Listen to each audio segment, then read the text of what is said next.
let's talk a bit about kind of what you're doing then with the right stuff. So how long have you been running the school, and kind of how many students do you have on board? Well, I've been running the Rights of Pro Wrestling School here in Germany for 17 years now, and I trained a lot of people, and which is very amazing how many people moved to my city just to train with me. I mean, there's a bunch of people, they live now in Nuremberg just because they came to me to join my wrestling school. Amazing. And students come from all over Europe. I mean, they come from most of Germany, they come from France, they come from Spain, Italy, Switzerland, Austria, UK. I had guys from Egypt, India, from the States, so that's very good.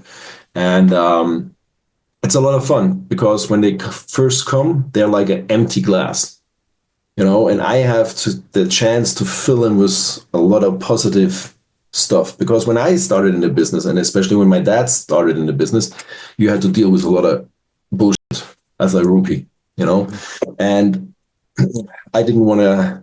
I always thought to myself, it was hard for me, but it didn't had to be that way because there were a lot of jealousy and backstabbing and stuff like that.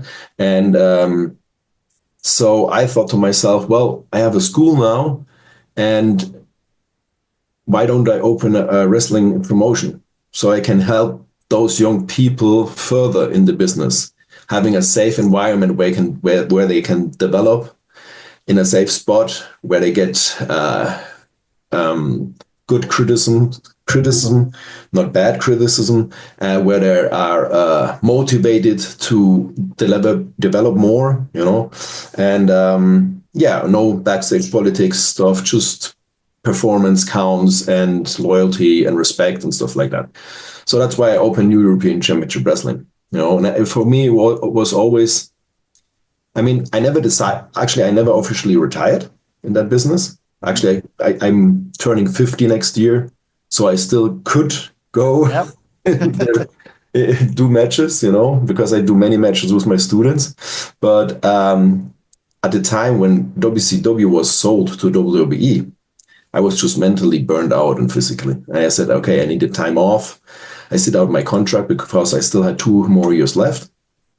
And the offer from WWE was really bad. So I said, hey, I just sit it out and I go back to the roots, because I didn't want to end up like a lot of my other colleagues, they drugs or whatever and stuff like that, alcohol. And that was never my thing, because I knew it kills everything what I worked for. And I just was mentally, down, and I said, okay, I go back to Germany. I haven't seen my family for many, many years, just once a year. And so I went to Germany, and after, I think, a year and a half, I said, hey, listen, the sport gave me so much and I want to give something back to the sport. So why don't you open a wrestling school? And then it really hit it off, and it was very successful right at the beginning.